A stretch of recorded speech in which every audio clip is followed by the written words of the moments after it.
Magandang araw sa inyo mga master. Magandang araw, mapagpalang araw sa inyong lahat. Ako, maulan ngayon, mag-iingat kayo. At hindi maganda yung panahon. Minsan umuulan, minsan umaaraw, minsan makulimlim. So mag-iingat tayo lahat.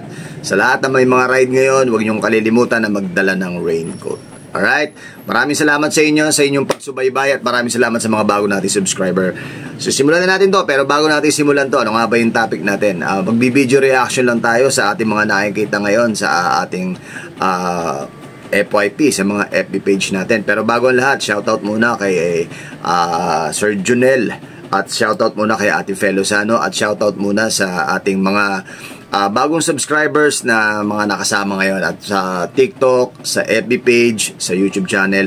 At baka pwede ako makisuyo sa inyo mga master ha, dahil ngayon dati nating FB page na may 20,000 subscribers plus. So gumawa tayo ng bagong FB page. Paki-follow naman, paki-subscribe naman. Baka naman. Maraming salamat ha. At maraming salamat dun sa mga nakilala natin along the ride na tinatanong natin bakit nga ba masarap magbike. Nasa ano na tayo, nasa episode 29 na tayo, at ang special guest natin doon si Master Ian. So ngayon, tatalakayin natin yung mga video reaction na ipapapanood ko sa inyo. Pero bago lahat,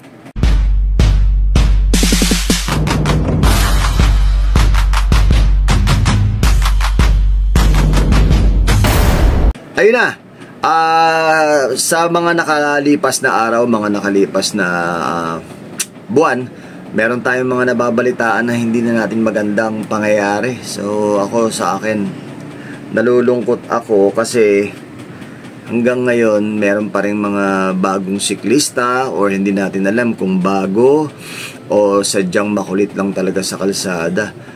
Nakakalungkot kasi kahit na ilang paalala natin, kahit na ilang sasabi natin sa kanila na huwag mong gawin to, huwag mong gawin yan, maging maayos ka sa kalsada, maging responsable kang siklista, nandun pa rin tayo sa punto ng mga kasama natin, yung hindi ko alam kung gusto ba magpasikat, hindi ko alam kung may gustong patunayan. Nakakalungkot lang. So mamaya makikita nyo, meron tayong dalawang video reaction na ipapakita ko sa inyo, at magkokomento tayo dun sa bagay na yun. Okay? So yung unang reaction ng video natin, eto, panoorin nyo.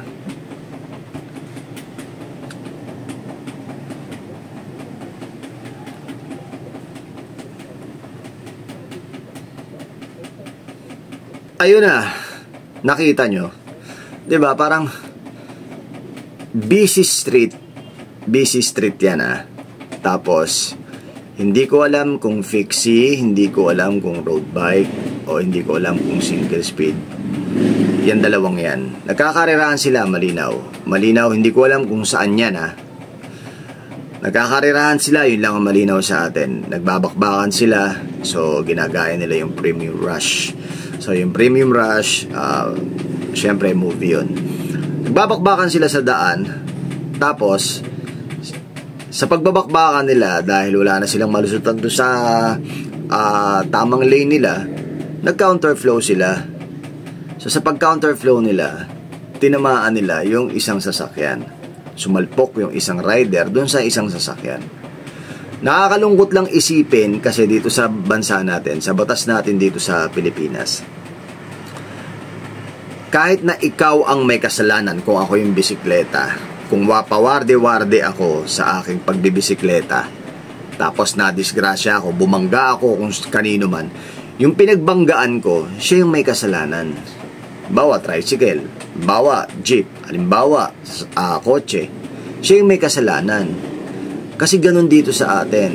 Kapag ikaw yung may kasalanan, kasi kolokoy ka sa daan, jempoy ka sa daan, tolongges ka sa daan, tapos nabangga mo yung pribadong sasakyan, yung pribadong sasakyan ang may kasalanan doon, ang sisisiin doon. Paano kung nabangga mong sasakyan, yung halimbawa family driver, taxi driver, bus driver, di naabala mo pa yung diba? Naabala mo pa yung driver. Kawawa naman yung pamilya ng driver, diba? Siya yung mananagot sa'yo. Tapos siya pa yung mawawala ng lisensya. Siya yung hindi makakapagtrabaho dahil sa pagiging tulongges mo. Maawa kayo sa mga ganon, mga master. Kasi Kung ang iniisip nyo lang sarili nyo, doon kayo sa village, doon kayo sa sementeryo. Kahit magpawarde-warde kayo magbisikleta ron, wala kayong madidiscrash at maaapektuhan doon dahil patay na yung mga nandun. Pero yung nandito kayo sa kalsada, maraming buhay ang nakasalalay sa inyo sa pagbibisikleta nyo, hindi lang kayo. Paano kung yung jeep na pinagbanggaan nyo, biglang na-disgrasya din, napakaraming sakay nun dahil sa pagiging tulongges mo at pagiging jempoy mo sa daan. Diba? Kung magpapasikat kayo sa wala kayong madidisgrasya. Yung sa tamang lugar. Diba? Ginagawa nyong karerahan Kaya tayo nasasabihan ng mga sakit tayo sa ulo Hindi tayo lahat sakit sa ulo. May mga sadyang mga siklista lang talaga na sakit sa ulo at ayaw sumunod sa batas trapiko at ayaw sundin yung principle ng pagbibisikleta. Kaya palagi kong sinasabi sa inyo, para mapansin tayo ng gobyerno na meron tayong maayos na komunidad, tayo mismo sa sarili natin, magkaroon tayo ng maayos at disiplina. Disiplina sa sarili, disiplina responsable sa kalsada. Okay?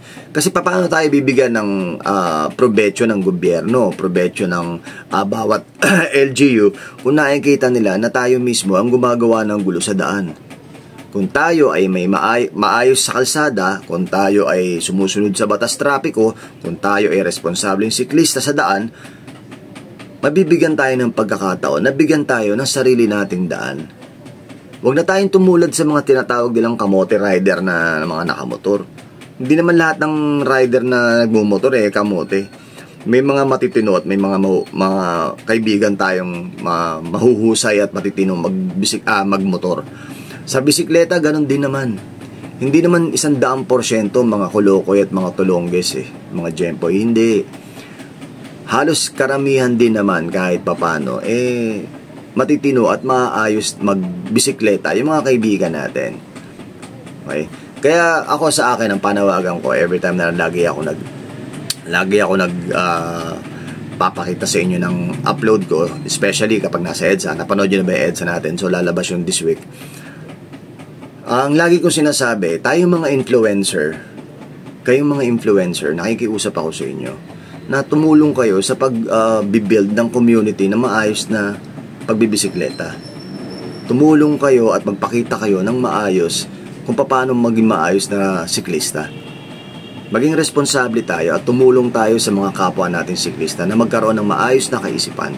Hindi yung puro pakyut na tayo. Hindi yung puro paramihan lang tayo ng subscriber, paramihan lang tayo ng followers. Papakita mo yung itsura mo, papakita mo yung outfit check mo, bike check mo. Huwag ganun. Diba? Magkaroon tayo ng maging kabuluhan yung pagiging influencer natin. Gamitin niyo yung pagiging influencer nyo. Huwag niyong gamitin sa puro pasikat nyo, puro pakit nyo. Diba? Kahit pa paano magtulungan tayo. Total yung mga nagpa-follow sa inyo, mga siklista, mga follower nyo, siklista rin naman. Bakit hindi kayo mag-post, magturo ng maayos na pagbibisikleta? I-educate nyo yung mga kapwa nyo, i-educate nyo yung mga followers nyo sa paraan na makabuluhan. Hindi yung puro kayabangan ng sinasabi nyo. Diba? Hindi yung puro kaangasan sa pagbibisikleta, kaangasan sa daan, yabang sa daan. Wag ganun. Hindi tama yun. Influencer tayo, influencer kayo. Marami kayong subscriber, marami kayong follower. So maging ehemplo kayo sa kanila sa pagkakaroon nila ng maayos na pagbibisikleta sa daan. Okay? Tapos, bukod doon, syempre, lahat ng mga nagsusulong ng pagbibisikleta, tulungan nyo rin kami na magkaroon kami ng maayos na daan. Tulungan nyo rin kami na magkaroon tayo ng ligtas na daan para sa atin. Shoutout nga pala sa Firefly Brigade, tapos shoutout sa Pop Cycle, sila yun. Tsaka sa Tambayan Cycling Hub, sila yung mga nagsusulong ng tinatawag nating biking community, how to have safe space, how to have safe biking community, gumamit ng bike, clean and green, marami silang isinusulong. So, sa pamamagitan ng mga yan, sa pamamagitan ng mga nagsusulong na yan, tulungan nyo rin kami mga siklista. Tulungan nyo rin kami kasi hindi namin kaya na kami lang. So kung magkakaroon tayo ng iisang layunin at iisang adhikain na magkaroon tayo ng sarili nating daan sa kalsada, gawin natin. Kaya tayo mga siklista, ang magagawa lang natin, maging maayos tayo sa kalsada at huwag tayong tutulo-tulongges at huwag tayong jejempoy-jempoy sa daan. Okay? At ito pa yung pangalawang reaction video natin.